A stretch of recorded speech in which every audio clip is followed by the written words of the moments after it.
briefly want to say hello and welcome, and most importantly, thank you for the great work that you all do on behalf of the citizens and residents of the Lower Connecticut River. We really appreciate it all and appreciate that you're here today. Hope you have a good meeting. When your meeting is concluded or in between your meetings, we have little stickers for you, and which will give you the opportunity to explore the campus. Check out the galleries, check out the gem of the property, our historic house, the Griswold family boarding house, so check that out. A little hot out there, as I say, go down to the Lieutenant River and enjoy the views. But it looks like there's a little bit of a breeze, so maybe it's not as bad. But regardless, enjoy your visit today, have a good meeting, and come back again, and tell your friends and neighbors to come back. Have a great meeting. Thanks for coming. Thank you. Thank you.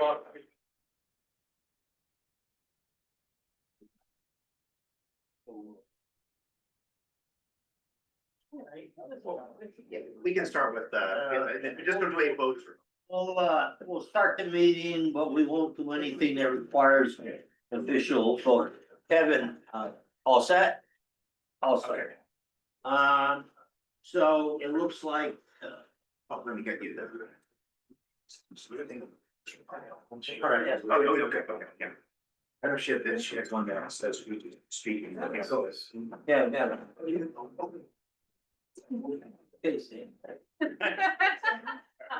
We're good. Smart.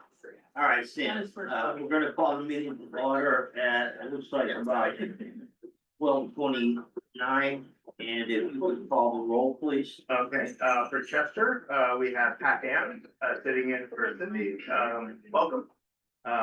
Lincoln, Michelle not expected, Cromwell, Anthony Salvatore here. Deep River, Carol Dog Jones. Here. Let's see, Durham, Brendan Ray. Here. East Haddam, Irene Haynes. East Hampton, David Cox. I'm here. For Essex, singing for Norm is Carrie Duquesne. Here.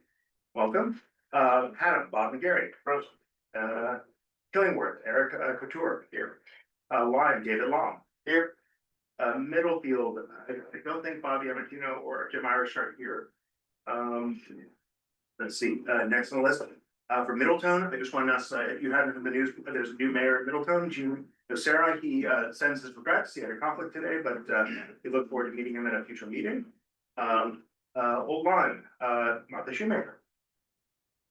Welcome. Old Saybrook, Carl Fortuna. Here. Portland, Michael Pelton, he is he's not expected, and Westbrook, John Hall. Here. And then for the MPO, for ETD, we have Joe Comerford. Here. Welcome. From the Middlesex Chamber, Darlene Briggs. Here. And from Connecticut DOT, remind me of your name? Matthew Adams. Yeah, and he's sitting in for Grace White and Pam Staccato. We also have from ETD, Lori McAwee. Hi. Our mobility manager, and from the federal, from the Connecticut office, the Federal Highway Administration, we have Jennifer Brady. Welcome. I will go ahead.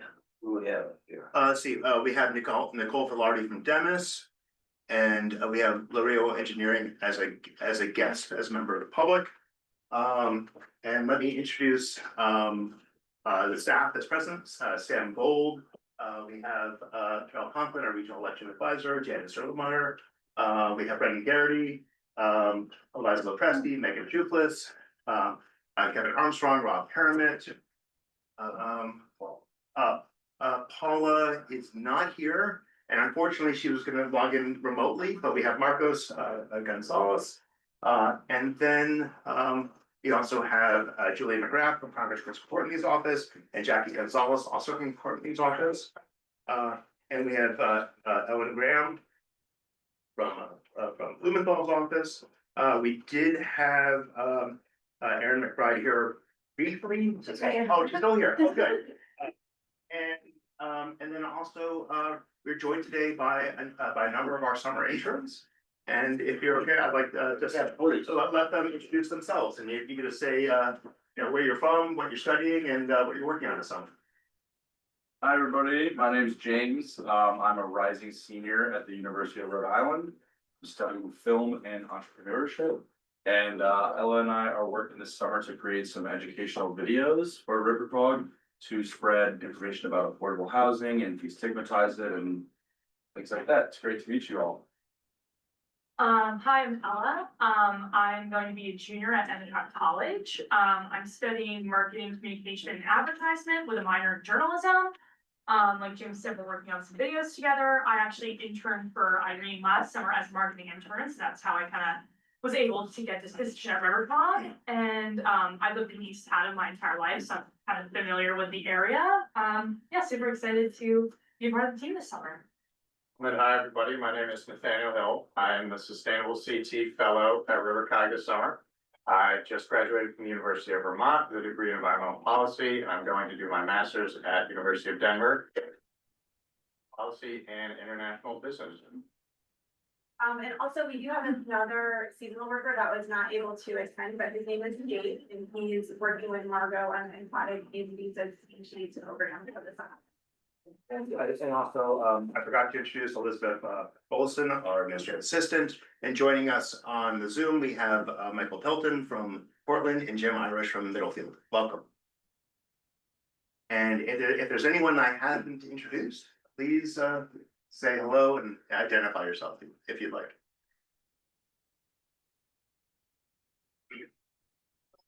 All right, I see none. We're gonna move on to public speaking. And first one will be Carol, our regional elections advisor. Carol? Good afternoon, everybody. Just a couple updates. We had our regional county meeting with our registrars on June 12th, and we try to do that about every 3 months. And at this particular meeting, the Deputy Secretary of State, who's relatively new, came. She's trying to meet registrars, meet all the different areas. It was a really good meeting. The registrars gave her a lot of feedback about the new equipment, who used it for referendums, gave her lots of feedback to take back.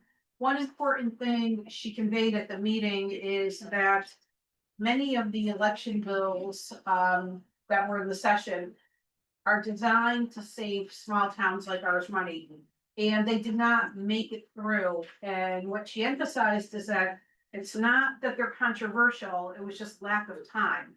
So she's asking everybody to please put pressure on the special session, when the special session comes, to push those, any of your representatives, senators, push those election bills forward, because they will save small towns money. They won't take long to put through. Many of them were not met with controversy, they just ran out of time. So please keep that in mind, and at some point I can send you specific bill numbers that they're targeting there. And then upcoming in your registrar's world and in your municipal world will be your July caucuses for the November municipal election. And certainly any of your newer folks in your offices, I can assist them with the caucus and the paperwork and what's going to go on there. And if you have any questions, always feel free to email me and give me a call. Thank you, Carol. Moving on, our Dennis report from Nicole. Nicole? Hi, good afternoon, everybody. Just a couple of reminders. First, we have not heard anything on any notices of funding opportunity for our annual federal grants, so we continue to keep an ear out for those. We do have a vacancy in the chair position for the regional emergency planning team, so we are soliciting nominations for that position, and we'll hold an election to fill it at the April meeting, which the August meeting, which will be August 15th. If you can please reach out to your school districts and just give them a reminder that their drill logs are due to our office by July 1st. That's coming up very quickly, and we're still, I would say, are missing about 60% of those. So please, if you can just remind them to submit those to us, that would be helpful. Another reminder that your emergency management directors need to be sworn in annually. A lot of them are sworn in at our annual EMD meeting with the state emergency management director. However, not all of them are. So please make sure that their loyalty oath is up to date. If it's not, you can certainly reach out to my office. We can come out and administer it, or you as the CEO for the town can administer it. There is some paperwork, just a quick form that needs to be signed and submitted back to us, so we have record of that. So just a reminder. And then finally, we are now officially in hurricane season. So if you were able to attend one of the hurricane season briefings a couple of weeks ago, thank you for that. If not, I just want to caution everybody to make sure that before you authorize any emergency debris sites or take any action to clean up debris, that you get your debris sites approved by Connecticut Deep.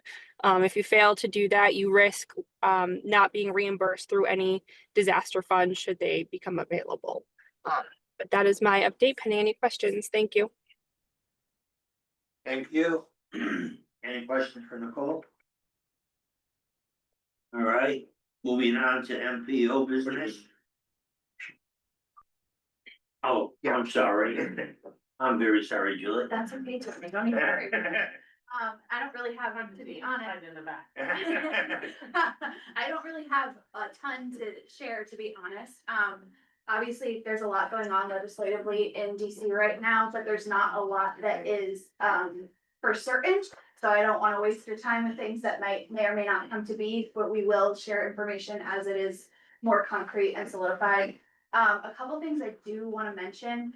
Last year, we passed into law the farm recovery and support block grants. The purpose of this was to close some gaps in the state disaster response program for agricultural producers for certain crop losses in 2023 and 2024.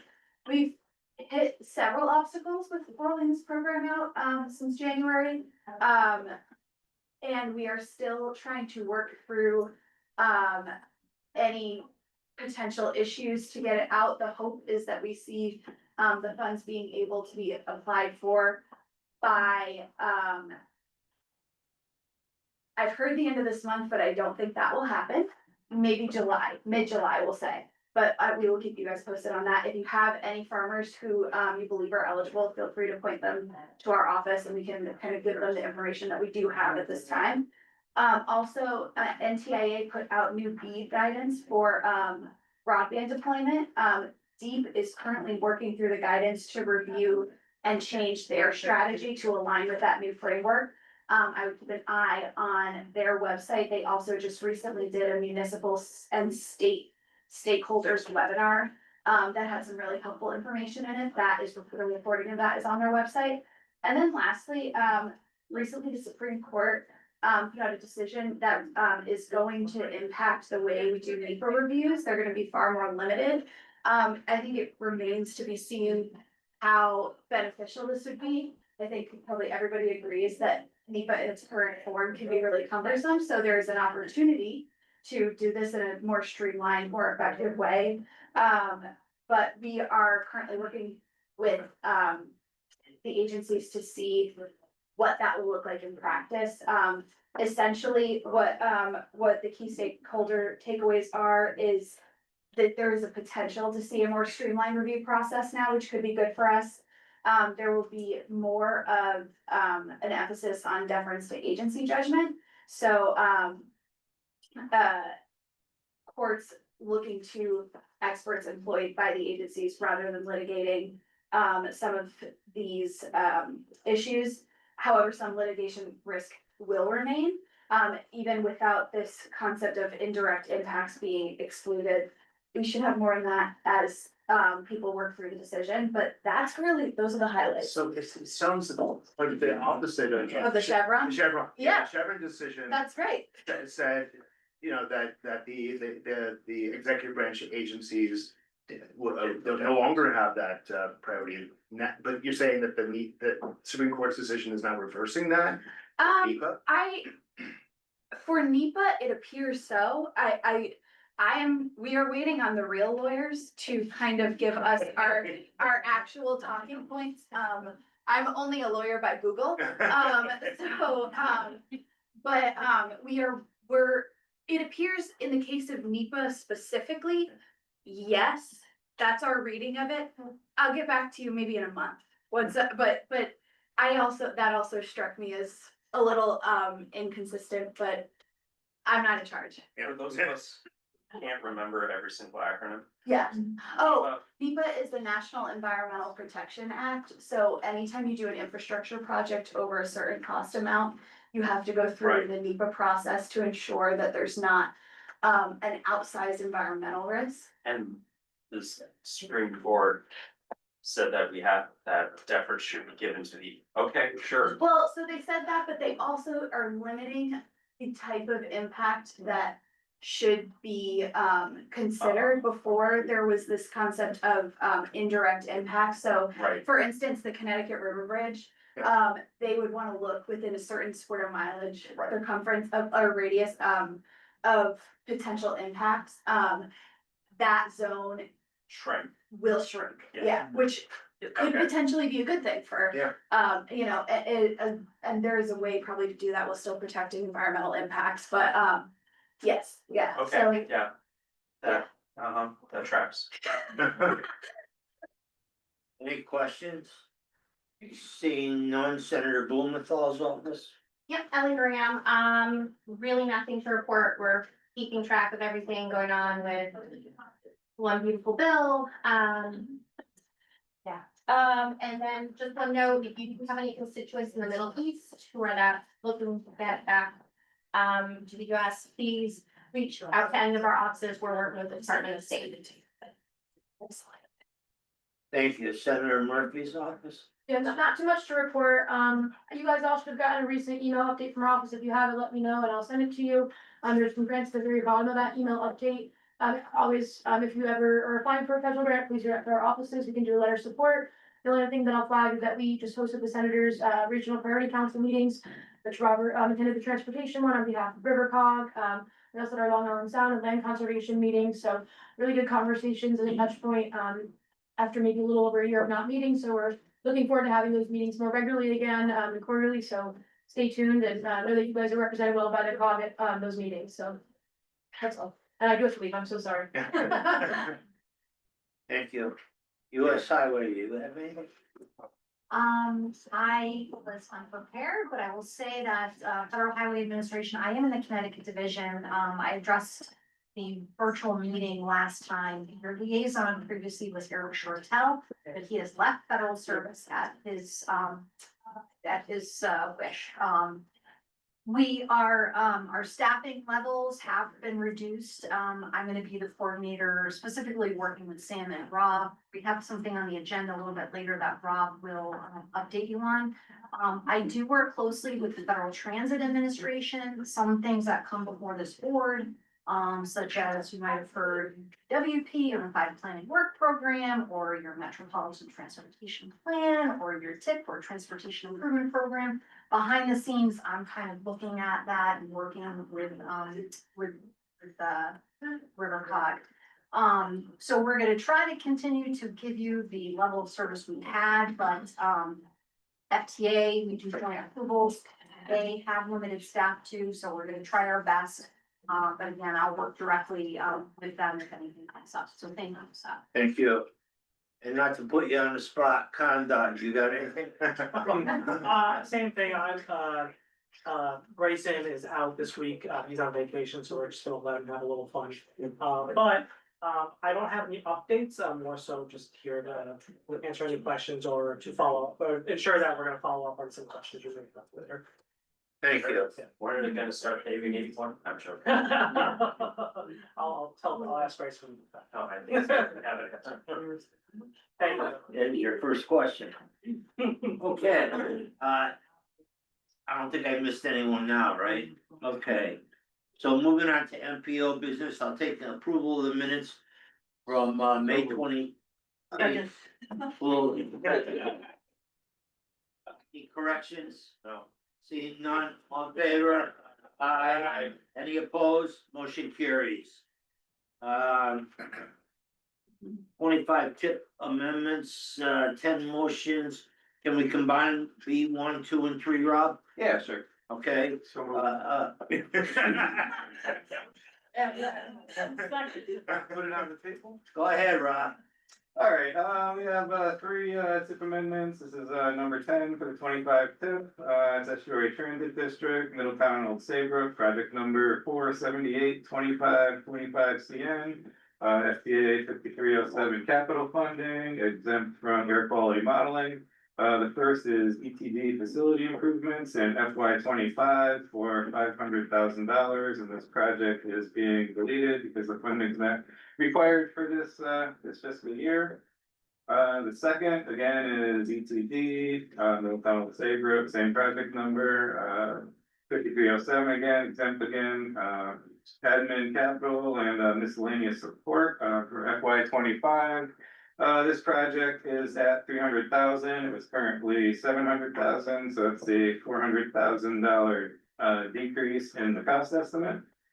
And the third line item, again, EPD, same project number, same everything. The project is for a small bus replacement in FY 25 acquisition phase, 600,000. And again, this project is being deleted as the funding is not required in this fiscal year. I did talk to Joe about it and he was okay with that. So unless, Joe has anything to add, those are deletions this time instead of additions like usual.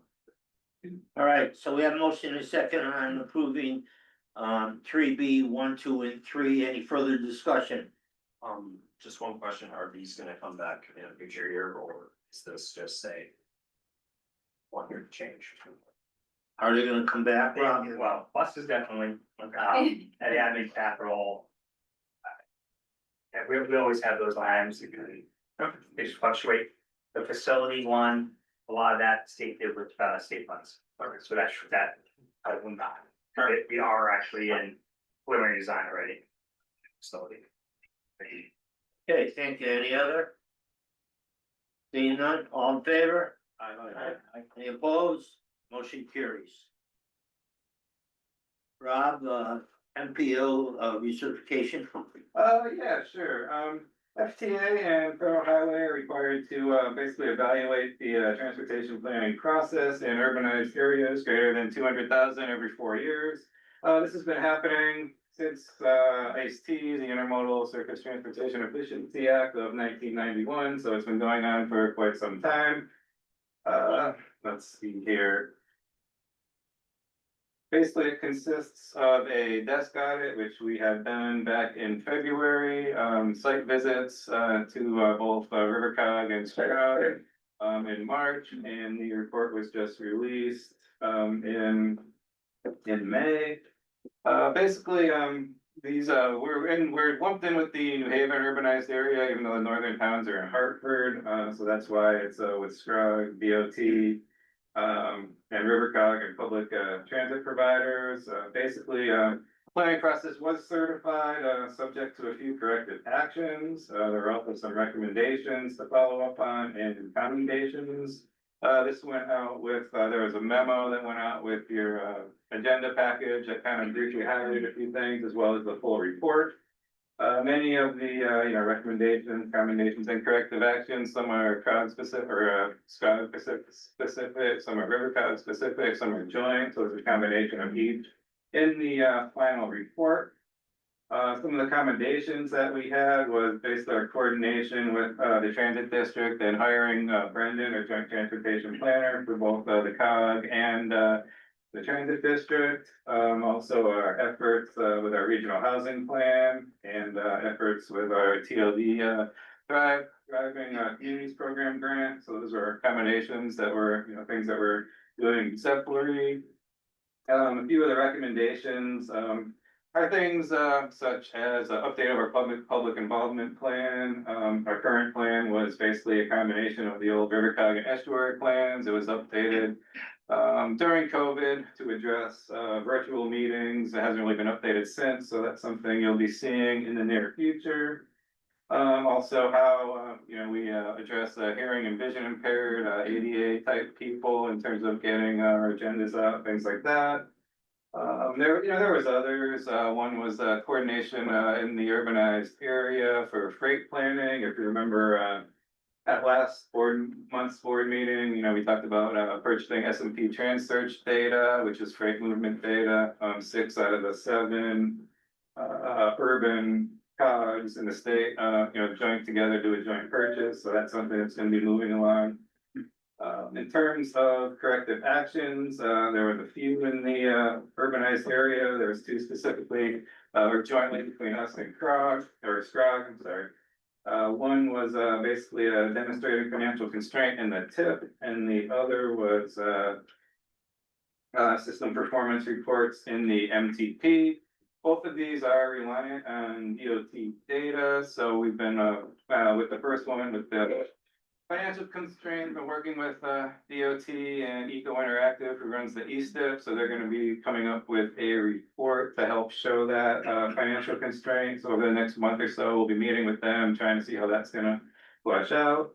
In terms of system performance reporting in the MTP, again, that's information we will need to get from DOT. As you know, we annually adopt the state's performance goals and measures as a result, not just us, but all the COGs.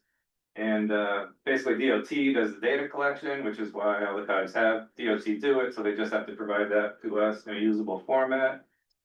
So pretty much that's pretty much where we stand on the certification report. So if Sam or Jennifer have anything else to add, they can. I just wanted to thank RiverCOG staff, particularly Sam and Rob.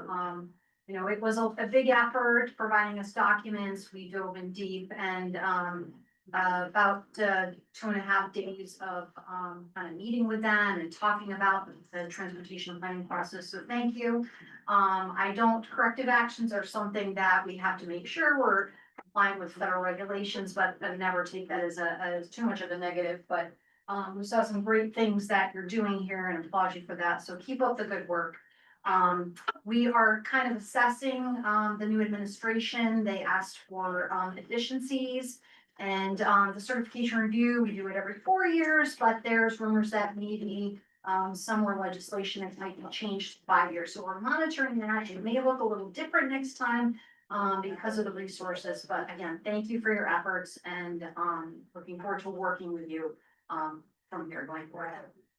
And I'll just add one additional item is that, 3 commendations, I think is a record since I've been here. So that shows the good work that RiverCOG and RiverCOG staff are doing. So, yeah. I agree. There's a lot for our staff. Thank you. No action on this, right, Rob? Okay. Margot, yeah, we're gonna cover for her on selection of a consultant for hazardous mitigation. So as many of you know, RiverCOG has started work on the update for 15 of our municipality natural hazard mitigation plans. This funding, we received a grant and we still have a signed contract with Dennis for brick funding through FEMA. But that funding is becoming is not, whether we'll receive that funding has become questionable due to the administration wanting to rescind brick funding. We do have building into Dennis for that money, and there is a federal judge order directing FEMA to pay bills. So we may be getting some of that money, but we were looking for other sources of funding in case that money doesn't appear. Keeping these natural disaster plans up to date is important for first of all trying to mitigate some of the known natural hazard issues, but also for getting recovery money in the event of a storm. So to keep this process going, we end up breaking the project into 2, where the initial outreach is being done. Hopefully using FEMA money, but if not, using some of the local match money that we received from the participating towns. And that work is going on right now. And that actually Margot had a conflicting meeting, so that's why she's not here. To do the rest of the project, we did meet with Connecticut DOT and Federal Highway Administration to look at using some of our federal transportation planning funds to do this work, since the major infrastructure that could be destroyed or impeded by storms is our transportation infrastructure. Resiliency is a goal of of the current transportation law. And so it was found that could be an eligible use of some of those transportation planning funds. We held an RFP, an RFQ, compliant with Connecticut DOT procurement process, and we put that out, and we only got one response from the RFQ, and that was from Newberry Engineering. And recommendation from staff is to authorize the executive director to enter into a contract with Newberry Engineers for phase 2 of the National Hazard Mitigation Project using the federal transportation planning funds. I will say that if by some chance FEMA does reimburse the expenses that we have submitted, our priority would be to try to get that FEMA money first, then transition to transportation planning money at second. So if this is approved by the board, we would negotiate a separate contract with Dewberry and then figure out exactly, how we're gonna pay for it from either one or the other grants. But if the reimbursements get denied from FEMA, then we'll transition fully over to the transportation planning funds. I'll take Sam's suggested motion as a motion. Yeah. I move. Agreed. Yeah. Second. Yes, pass. Any further discussion? See, Well, Yeah. how much is it for? Okay, yeah, so right now, the total project, is, of course, she hands this to me last minute. I think the total project is 300,000, and we've broken out 20,000 for this initial public involvement phase. And the way that, so that bring it down to 280,000. The federal funds is 80% federal, 10% state, 10% local. We would use the funding from the towns who are participating in this. They've given us match money already. We would use that as the offset for the match. And I think between the combination of the match money we receive from the towns, either this fiscal year or this could be billed to them July 1st of next fiscal year, we'll be able to get this done with our plan. And who did it last time? It was Dewberry. Yeah, okay. So it's the same team. Yep. And that we used last time, we did put out this RFQ to everyone who had submitted to the original RFP of this project, and only one of them chose to respond. any further discussion? Seeing none, all in favor? Any opposed? Motion carries. Rob, do you have anything else? Yeah, one quick note under other, last month, the MPO board endorsed the 26-27 UPWP conditionally before the public comment period was over, which extended for about another week. There were no additional public comments. So the version you saw there was the final version that was submitted for approval. Thank you, Rob. Any questions for Rob? Carl? We haven't talked about lots of while. I know we have a project probably going out to bid this winter. But where does the line stand and how much money and, is that money still coming in okay? Yeah, I can put the report together next, for next board Great, meeting and that's great. send out a whole spreadsheet and all that. I know we used to do that annually. I just may have just not done it in a little while. It was Yeah. like an annual report that we used to do. I wanna say it was over the winter. I just may have just gotten lost in the shuffle, so. Thanks. Thank you, Rob. I asked a question to DOT Yeah. or the transportation, so. We have the road project going on 81, and one of the concerns that's been had is flagging along 81. We have a separate project going on in our school district, and at that meeting, an engineer suggested. He'd been on a trip to Europe recently where they have those automated flagging, which tells you how long you have to wait. Stop, go, so on and so forth. I was wondering if DOT has been looking at that, because I know flagging has been kind of an issue across the state, particularly probably flag for students and those. Gotcha. I know DOT is always looking at technological improvements. Anything that's come across my desk from the COGs or for some municipalities, I haven't been made aware of it. Right. But that's absolutely something I'd love to follow up with you. Yeah. Anyone else? Okay, seeing none. Transit district, Sure, I can give an update for Transit District. So as some may know, we launched a series of service changes and expansion in May. In the end of May, we had some of the routes change, but more importantly, we had hourly service for the 642 route and 640 route. 640 route served Old Saybrook, 642 route served Old Saybrook, Essex, Steep River. So that's been great. So it went from 2 hours to hourly, which is nice benefit. We also added 644 Saturday service, the route from Middletown to Old Saybrook. So again, lots of towns there covered, and that's now has Saturday service. We're going to be doing well. So we have to do brochures as well. So we'll be getting those out shortly. If you haven't gotten those. We're also working with the city of Middletown to install bus shelters. As many probably see the bus shelters around Shoreline, but there are none in Middletown. So we're looking to change that. Been working with CTTUT has been very gracious to help fund and help us along this process. In these first few bus shelters in Middletown installed, and we recently had the zoning amended to now allow for bus shelters in Middletown. And tonight actually is our hearing for the actual sites themselves. So if those go well, we can finally get these installed. That would be excellent. We're also still working on our bus stop project. So we're working to traditional flag stop where you wait the bus driver down anywhere along the route to certain stops along these bus routes. So we finally have a vendor selected, and we're looking to finalize our shop locations and get all the data we need for that. So we're really working on that. And then finally, I'll just mention, been about a year now since we've launched both our new extra mile zones as well as our new service expansion. That include like our Sunday service, weeknight service, Saturday night service, and just some numbers here. So for our expansion zones and extra mile, we hit about 27,000 ridership, which is excellent. The majority of that being in Madison, Guilford, and Middletown. And then in their fixed route expansion, we had about another 20,000 rides from Sunday service, weeknight, and expansion. So we're happy with those numbers, and they continue to grow over time. So we're happy with that expansion. any questions? Yes, Carl.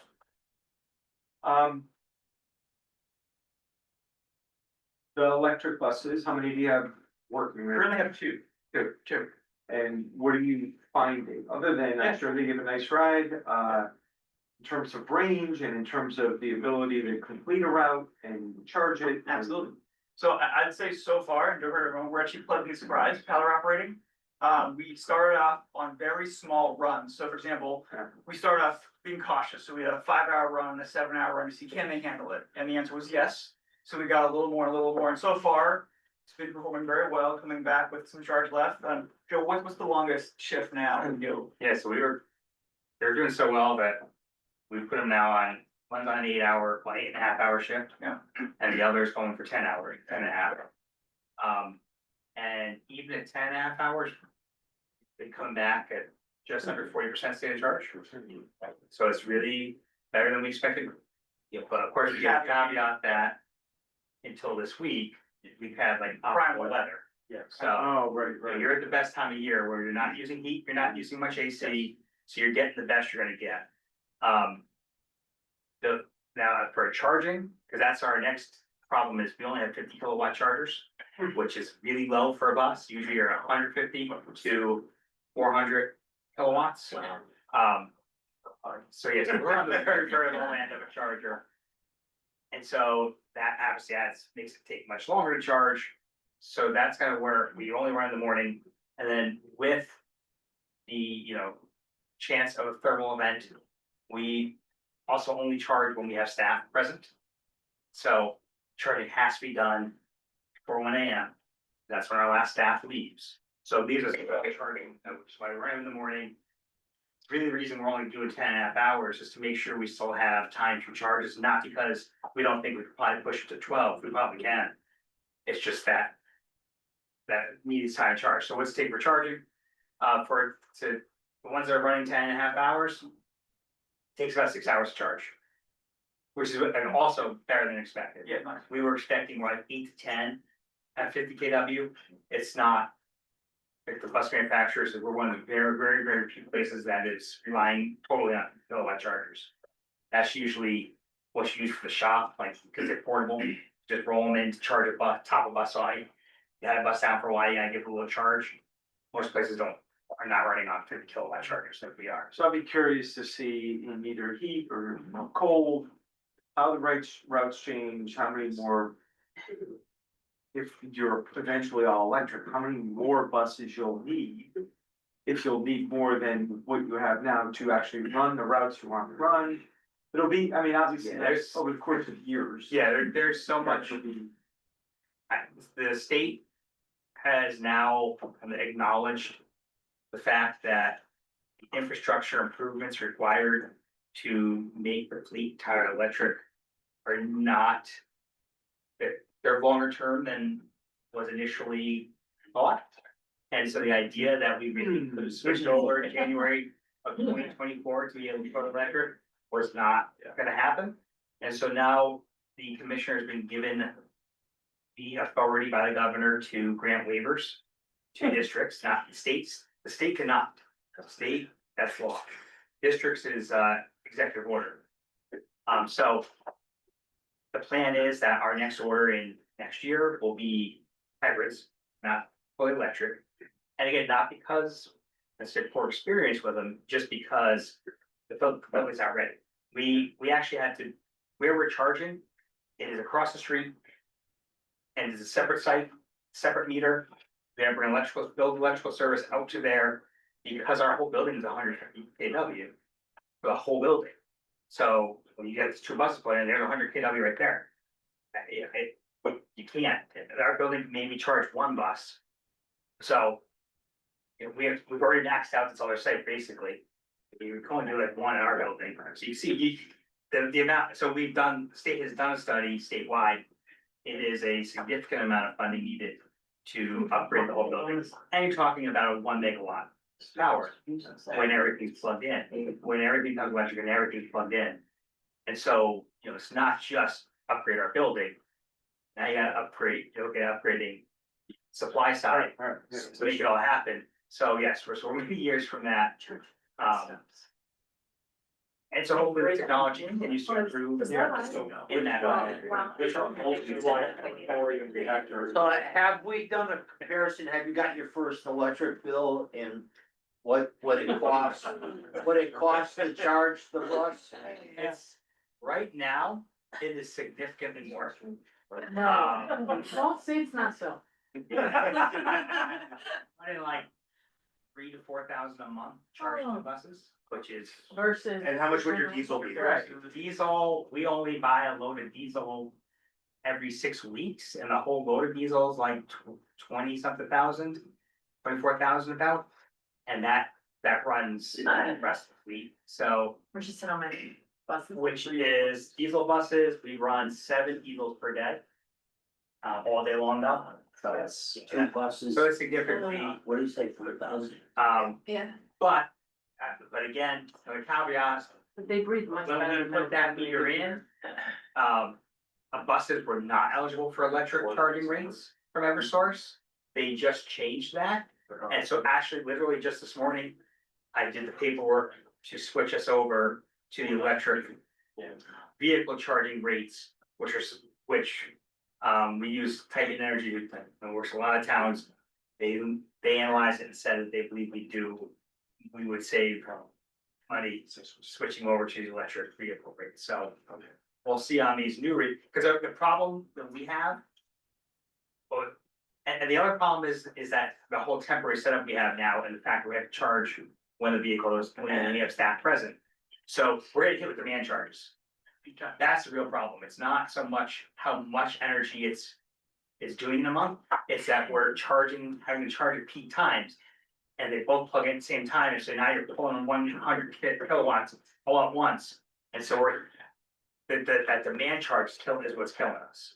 No. And so that's our big problem. If we were able to do it Not at to night. put you on the spot, Joe, but let me ask the question. How long are the batteries good for and what do they cost? So it's one of those things that no one really knows, because they haven't really, they're none of them are that old. Like, this is a 440 kilowatt of total battery power over 4 packs of batteries. Each pack, I forget how many cells are in each pack, but it's a lot. You know, everyone's guess on these things, it's usually like somewhere around the 7 to 8 year range. Yes. And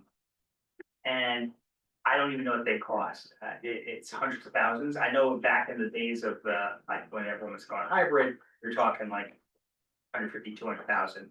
Now it's significantly less batteries, but of course prices have come down.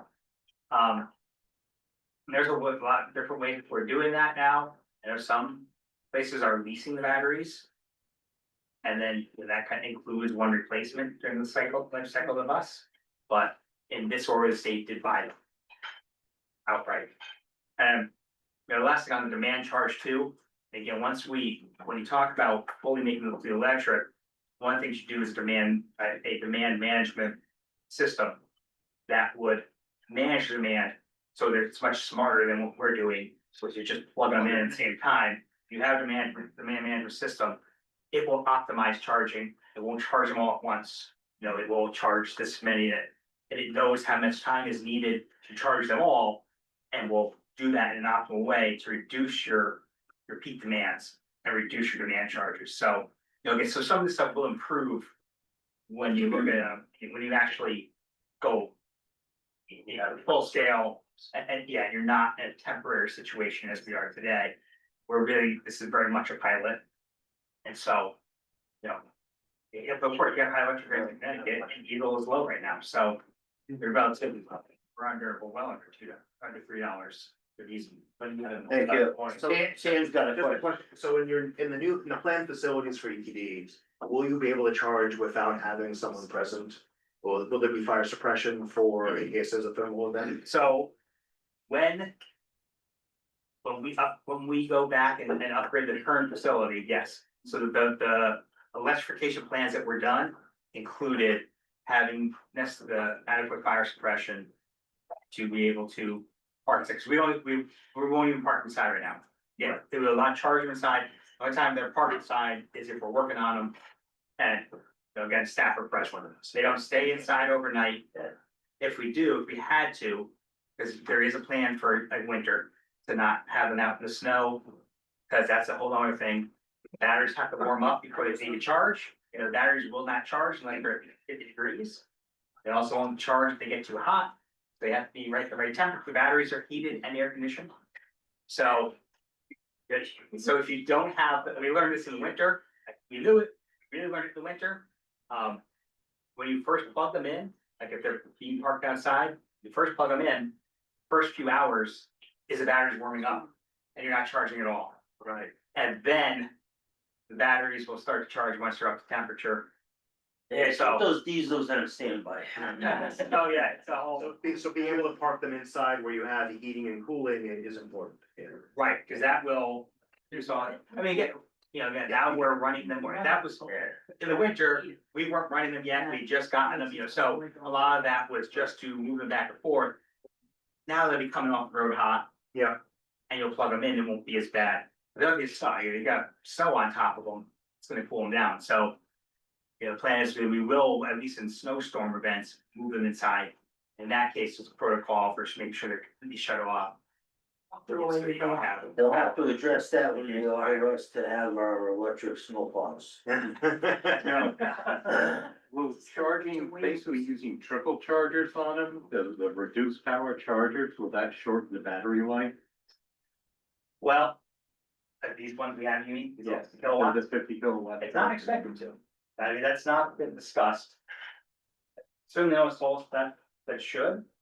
But it's a good question, I mean, because they're definitely Usually batteries don't like to designed charge, to like their sweet spot. to be able to charge much higher. Sorry, of course. These also, another thing is these buses have the rails installed on top to be able to charge from above from a pantograph charge.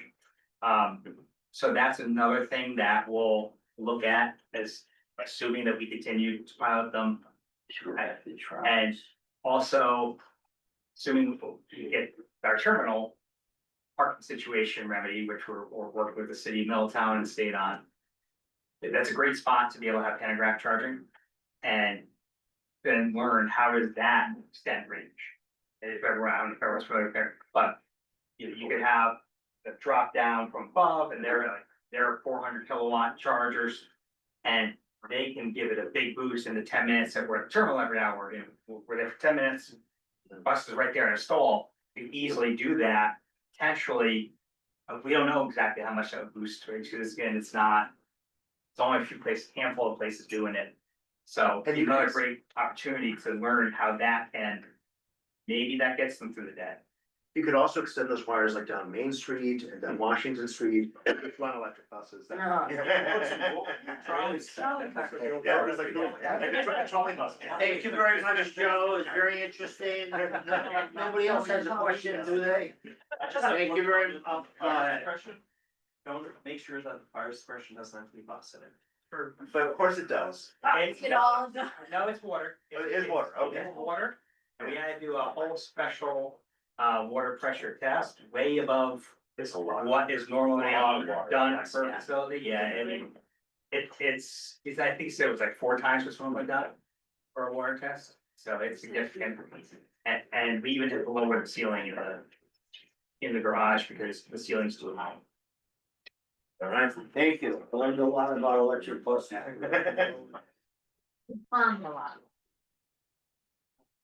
Well, that too, yes. All right, moving on, COG business, Sam, FY 26 budget. All right, so in your in the mailing, you received a memo and the draft budget for fiscal year 26. In my memo, I had described a $3.5 million budget. That was, we have placeholder for $400,000 coming to the COG from House Bill 5002, the bill that the governor vetoed on Monday.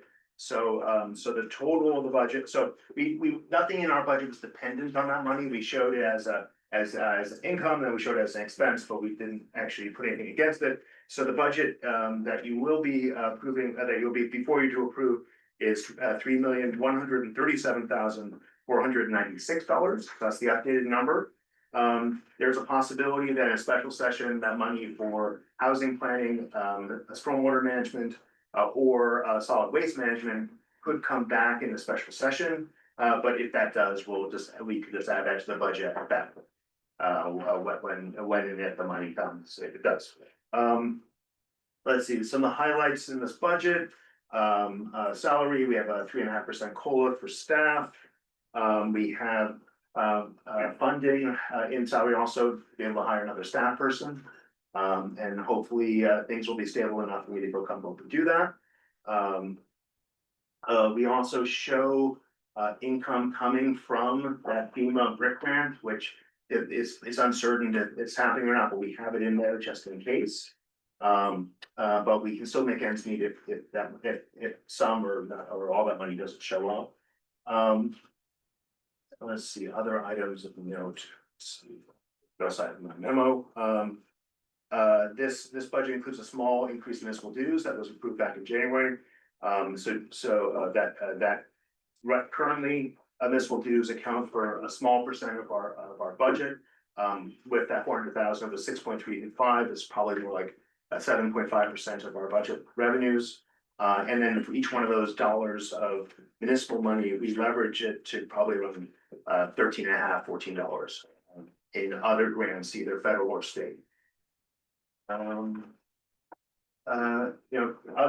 big purchases that we'll probably have to replace our copier, even though we're using it less often, we probably still will replace it. I've been trying to push that out because it's kind of pricey, but they may not sell parts for it anymore, so we may have to when something breaks. And trying to think of anything else that's noteworthy in here, but if there's any questions. Can I say that motion to approve that? What? Good thing, Good. No, I didn't. Oh, okay. Oh, okay. Anyone else? Okay, seeing none. All in favor of approval for FY 26? Aye. Aye. Any opposed? Motion carries. All right, Sam, the regional service grant. Yes, so RiverCOG will be receiving a grant from the state regional services grant, which comes from the regional performance incentive account. that's held by OPM, in the amount of $550,145.71. There was two things sent to you. First was our statement of work, which shows the projects that RiverCOG will be working on in the next fiscal year. And this includes comprehensive planning, and we're budgeting an amount of $260,000 for that. Regional services, we're budgeting $250,000 for that, and then municipal technical support, which is $40,145.71. There have been a couple small edits to the language in here since the draft was sent out last week, but the amounts stay the same. This is due to the state on Monday, and we also sent a resolution that says resolve the organization that the organization execute and deliver the state of Connecticut a notice grant award agreement in the amount of $550,045.70 for the 2026 regional service grant, and that resolve the Samuel S. Gold as the executive director of the organization is directed to execute, deliver the agreement on behalf of the organization, to do all things necessary or appropriate to carry out the terms of the agreement, including executing and delivering all agreements and documents contemplated by the. So this is resolution will be, if approved, will be certified by the RiverCOG Secretary Robert McGarry. So. Okay, so what do you need for a motion on the grants? So it would be a motion to authorize what I guess would be those two items in the resolution that authorizes RiverCOG to execute and deliver to the state the signed notice of grant award, and for the executive director to sign. I'll make a motion to that effect. I'll Yes. second it. And I'll make sure Elizabeth gets the language right. Okay, and motion is second, any further discussion? Call for fishing. Government officials. Seeing none, all in favor? Aye. Any opposed? Motion carries. Thanks, Sam. Great job.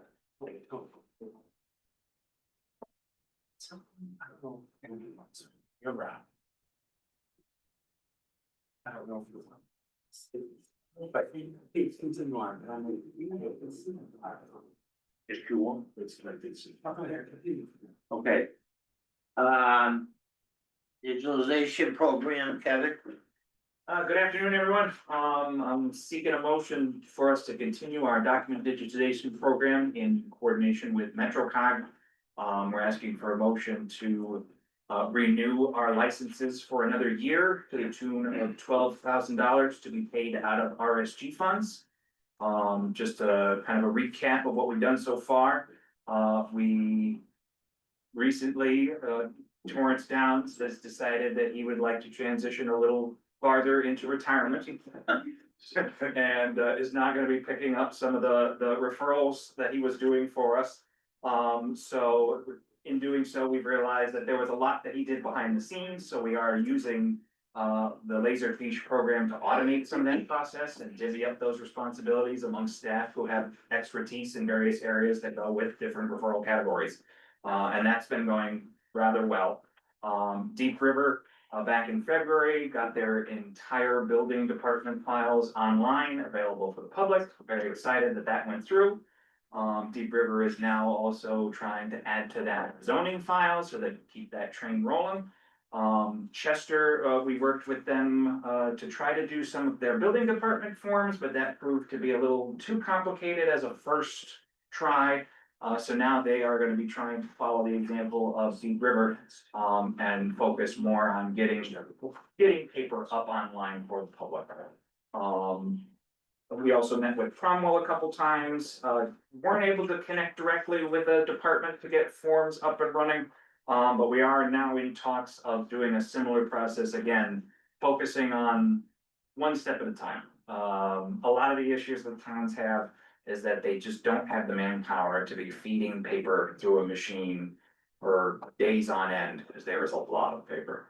But coming up with a system of folders, having an online structure that exists in perpetuity, to be able to chip away at that more so towards the front end, what's new.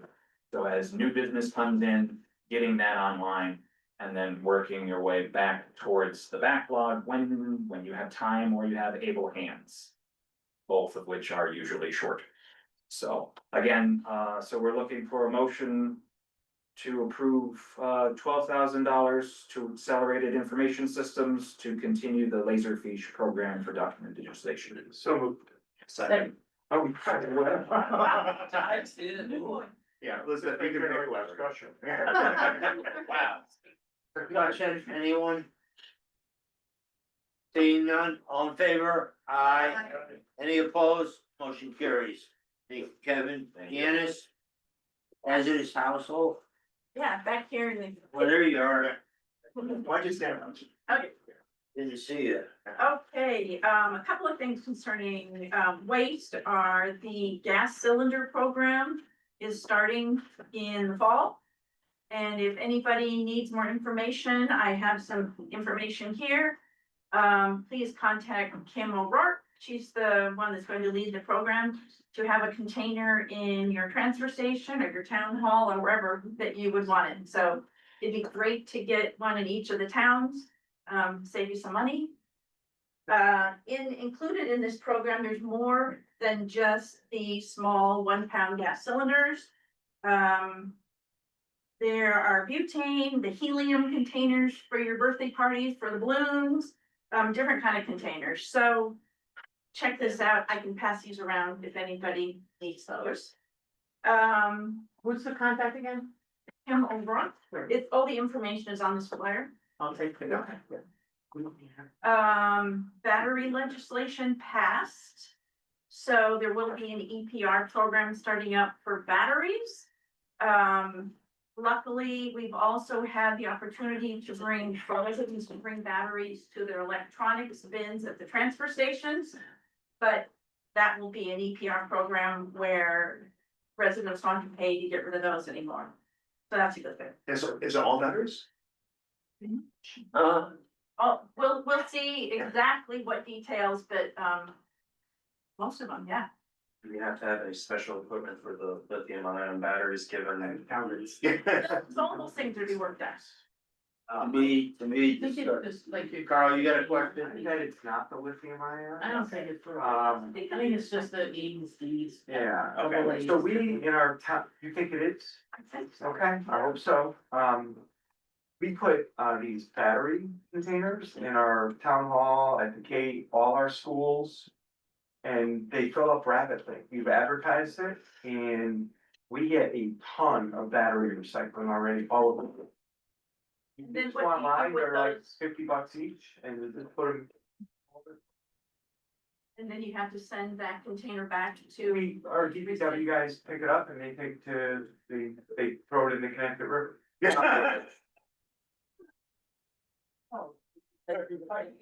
Thinking it's sparkling. Actually, he told me it was in New Hampshire. Other things are strolling down. So gnarl out there after midnight. Unless you have. The battery storage. All kinds of new jetties down there. As far as the minimum share policy, that other point there, the collection we had in East Hampton, the hazardous waste one in May, our vendor required 13,000 to come and do a collection, and we were under that. We were at $12,133.20. So we have an additional $866.80 to make up. I asked the hazardous waste subcommittee a couple of questions about that for options. And we can either charge the towns for the participations in those different towns. Or we can use our recycling fund balance that we have in our hazardous waste budget. That balance now is $150,593. And we also have a slam budget of $13,500. So with the hazardous waste subcommittee, they're recommending to this board to use that recycling fund for this underage of covering to cover that 13,000. And I'd like to set that as a precedent to, if we have anything like this happen again, to keep it as a max of 2,500. And do the program that way. So with a vote from the board here. I'll recommend Okay, what's the motion? to recommend using the recycling fund balance from our hazardous waste budget for the difference in the under the 13,000, Not to exceed, $2,500. And do you want to, at a later date, maybe create a policy or like, so you mentioned that earlier and so do we wanna do this as a one-off now and? I think the one-off is better. I think we were just gonna do ask for a policy. Policy. And the 2,500 is typically what I'm authorized to spend anyway. Okay. But so that's why we just chose 2,500, but since we have a good healthy balance in there, we're just thinking that, but if it's more than 2,500, we felt like we should just bring it back to this group, just to discuss. So you're recommending a policy? Yeah, this is a policy. To take it. But you have a bill right now, though. Yeah, Right? yes. So we need to pay the bill. Yeah. And authorize the creation of a policy. I'll make that motion. Okay. I'll say. Any discussion? Seeing none, all in favor? Aye. Motion carries. Thank you, Janice. I just have one more thing, that Deep did announce at a meeting this week that the next EPR program they're looking into is household hazardous waste. So talking to vendors that make all these lovely products. I think this will be an interesting one, but they could save a lot of money to the region. Great. DPR, bro. Yep. Okay, Sam, lead the elections monitor, updating letter to the secretary. Yeah, so this was something that was sort of sprung on me a couple days ago at a meeting where OPM said that they were not going to approve funding for the regional election advisor as part of our scope of work for our regional services grant. And I pushed back on the undersecretary on this, saying that that money is meant to meet our statutory obligation, like the general statutes, and this is in the statutes.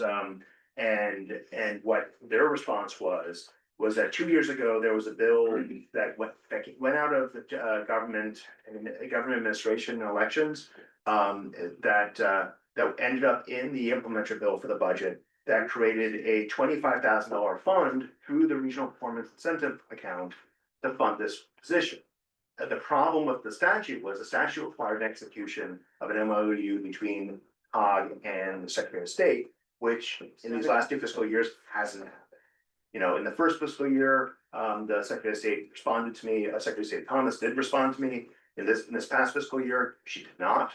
And so a couple of days ago, when I learned this from Undersecretary Heth, that they were not going to allow us to pay for this because there's money that's set aside for this program, I was upset,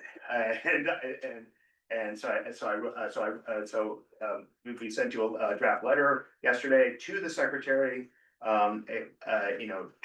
asking her that, come July 1st, we expect to get an MOU quickly, so OPM can give us the money.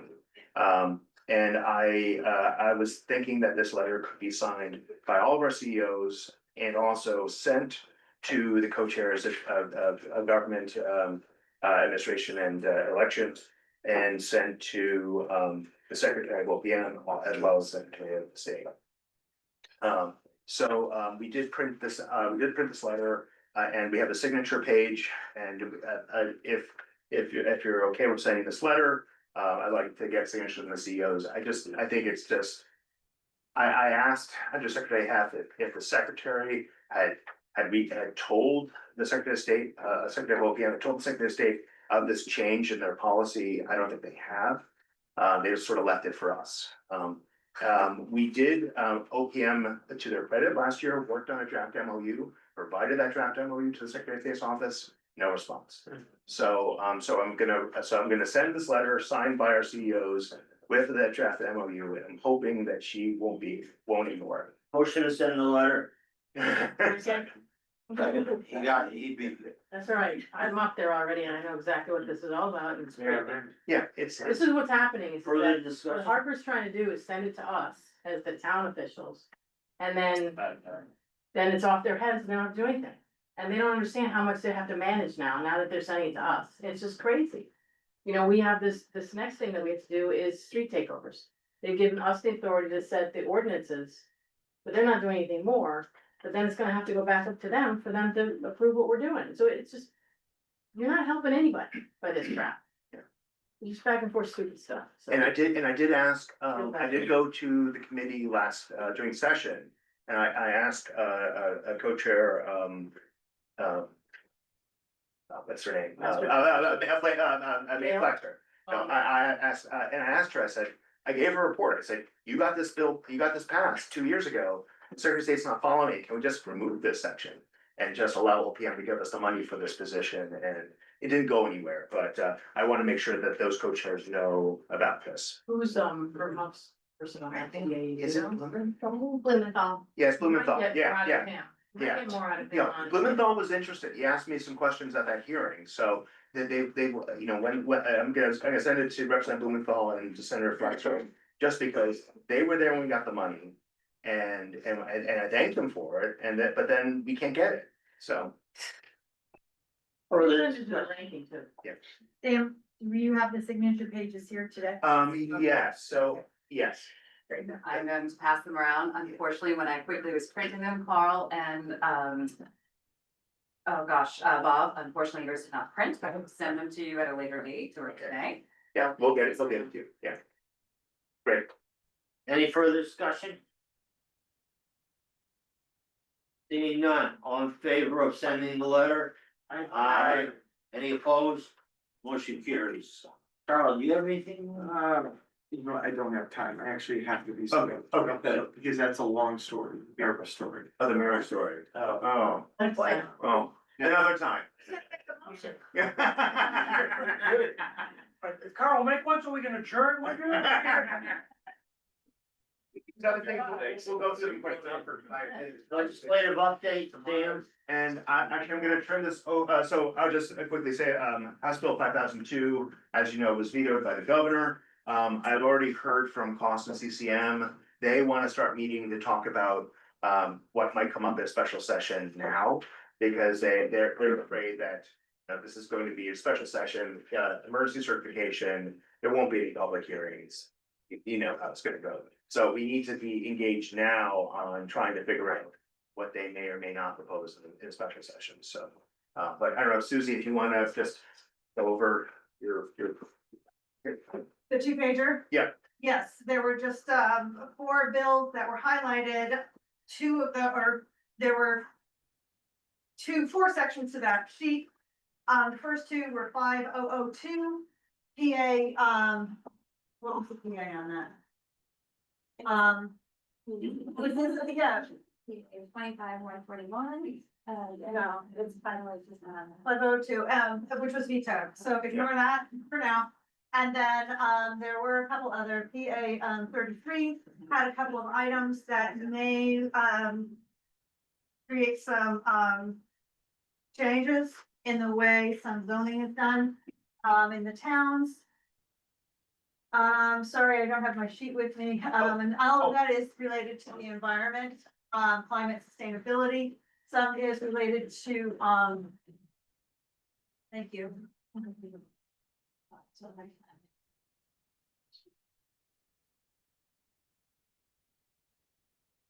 Of most interest was an item related to, the transfer of property rights.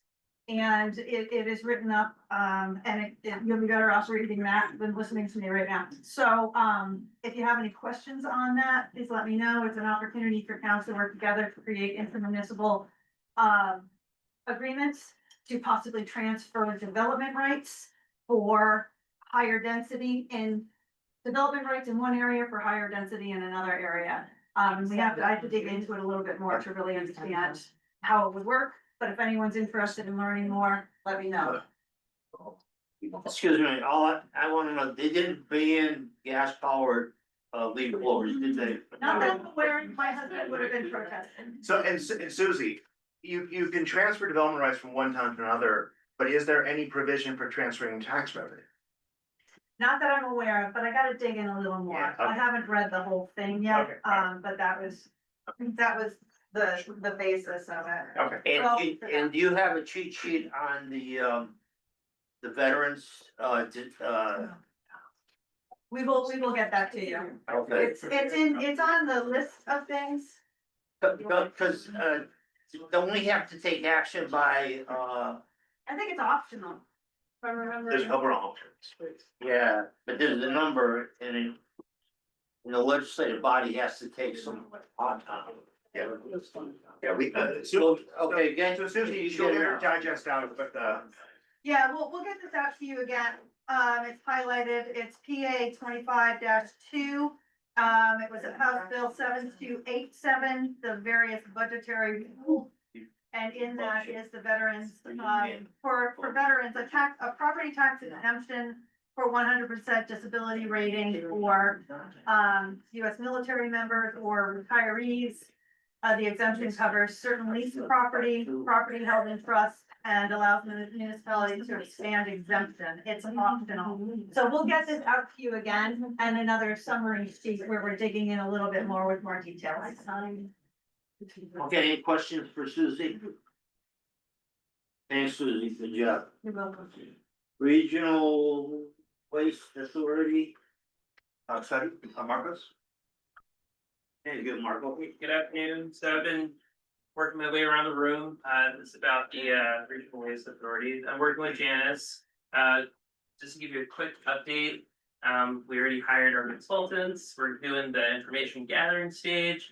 What my ask for you is to sign up for a quick interview. Quick is relative, so it could be 45 minutes, it could be an hour. But on the sheet, there's a QR code. You scan it, it takes you to a link where you can pick a date and time that works for you. It can be you or it can be your staff that has the information. I've sent a couple emails that has like a list of questions if we're interested in getting the information on. So I'm gonna send a follow-up email on Friday. They'll have that list of questions. If you think that you'd like to be there, then join us. If you'd like to have somebody on your staff be there, have them sign up for the time. We've already had Illingworth, Chester, Middletown do the interviews already, so thank you. We've already had 2 people sign up. I think I forget the town, but I got a notification for 2 other towns that sign up, so. Because the quicker we get through this phase, the quicker we can do the public engagement phase, so. Thank you. Any questions? Thank you. Thank you. Susie, Dennis? Nicole gave a really good update earlier. I don't have much more to give you. Thank you. Regional Economic Development Committee update, Susie?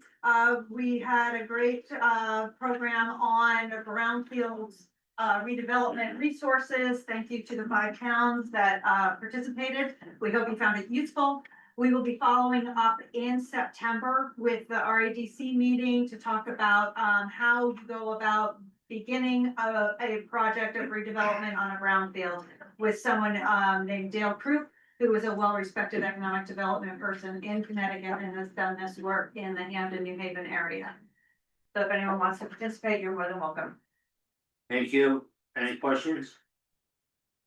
Sam, would you give the update on both, the invasive species and the land trust for, Marble? Sure. So for hydrilla, the Army Corps of Engineers will be conducting dye studies in Amicia Pond in Middletown, Chester Creek in Chester, Amber Cove in Lyme, Parker's Point in Chester, Portland Boat Works, and up in Agawam, Massachusetts. Herbicide treatments will be conducted at Sullivan Cove in Lyme, Amicia Pond in Middletown, and Chester Boat Basin. On water chestnut, today we've done pool at Salmon Cove, East Haddam, Post River. Margaret this morning wanted to acknowledge the Deep River Public Works for being so helpful in helping with disposing of the water chestnut that they pulled out of the river. Water chestnut was also found in Mill Pond in Essex, and notice was sent to the town and land trust. A plant was also found in the town pond at Platwood Park and Deep River. Please keep an eye out for this in your ponds and lakes. For the land trust, an aquatic invasive species workshop by the Connecticut Agricultural Experiment Station for our land trust municipalities is being planned for the fall. Work continues on a GIS-based conservation data set plan. And then she had one other item under the natural hazard mitigation plan update that she's met with all 15 towns who are part of this project. And the first public meeting will be held either the 3rd or 5th week of July. I guess there's 5 weeks in July, so. All right. Any questions, for Sam? Seeing none, thank you. Janice, the rack update? Yeah. Regional Agriculture Council, we continue to have our monthly meetings. We did have Connor Barnes from Essex attend at our last meeting. And he brought his mobile slaughter truck that he has a business for, that he's very busy with. We are taking June through September, well, we had our June meeting, we're taking off through September. Let the farmers farm for a little bit and, any issues that come up related to agriculture, please let me know or the representatives in your town.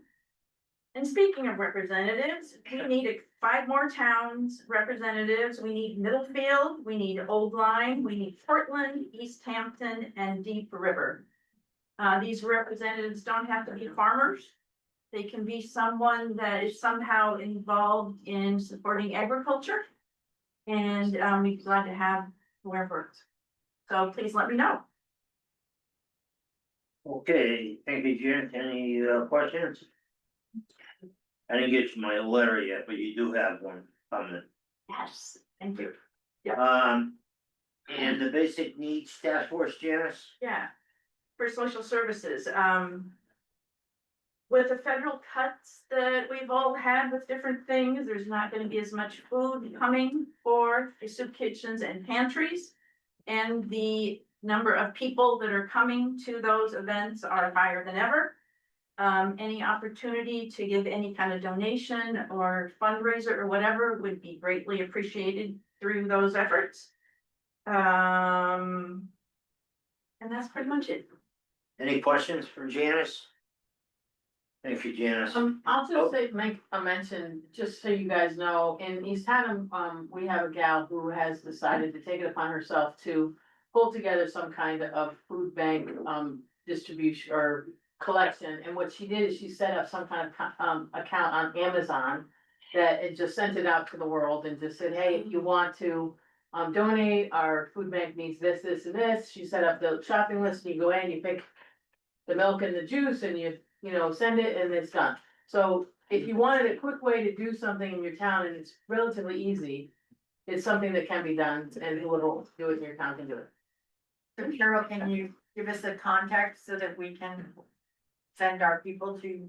Or like, how do we copy it? I can, Oh, I think you can just, I mean, I can find out from Carrie Ann, Yeah. who's the one who did it, and see if she's willing to either Have her contact. put me, it together pass it or around. contact you guys and you can That back would be up. But great. yeah. it's so easy, it's like, okay, this is the way you can do it without making it too difficult. People wanna go on Amazon and they can actually mail it right to, I think they can mail it to your food bank or one person. Yeah. So you don't have to do a thing other than put your credit card out. Think of that, like if they need new things for the class, oh, is it Amazon? I think that's. Yeah, okay. Yes. It's, I guess it's similar to the way teachers do it in the beginning of school year, Yep, yeah. where they go in and do things, whatever, so. Eileen, if you could have your person hook up with Janice, then I'll maybe do that. she can disseminate it for us. You got it. Thank you. Okay, Chairman's, all I wanna say is I think staff did an excellent job with 5002. There's still a lot more work that has to be done there. I'm very cautious. I'll defer to the expert in the room, but I hear he vetoed it so they can go back and make additional changes. Some of which we may like and others that we probably will not like. And then then he's gonna call you guys back into session. And we'll see where that goes. So it's important to stay involved with this one. Because I can't believe the state now wants to take over the rights of our planning and zoning commissions. And no parking restrictions and all the other stuff. At any rate, I commend staff and Sam, he did an excellent job. With that, Sam? All right, under director's report, well, first of all, I want to thank Elizabeth for doing a great job today and pulling off the meeting, so thank you. The rest of staff, Kevin, and everyone who pitched in to make this meeting possible.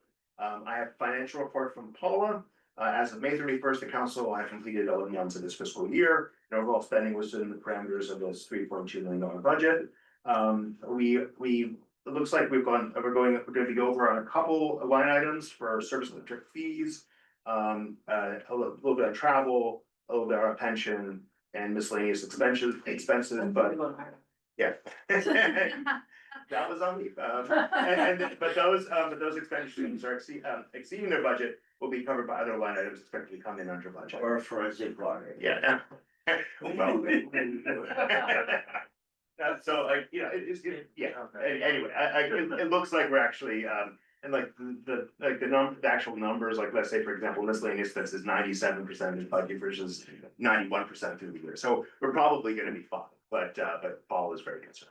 So items, our step account totaled $2,070,490 as of May 31st, and our living checking account totaled $84,038. And that's our financial report. So Any questions on the financials?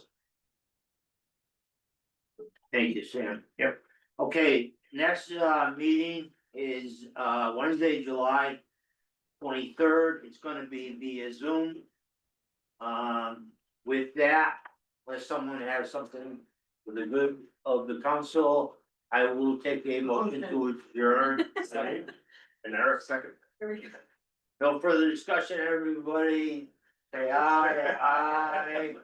And have a great day. Stay safe. So Stay cool. it's been a long meeting, but we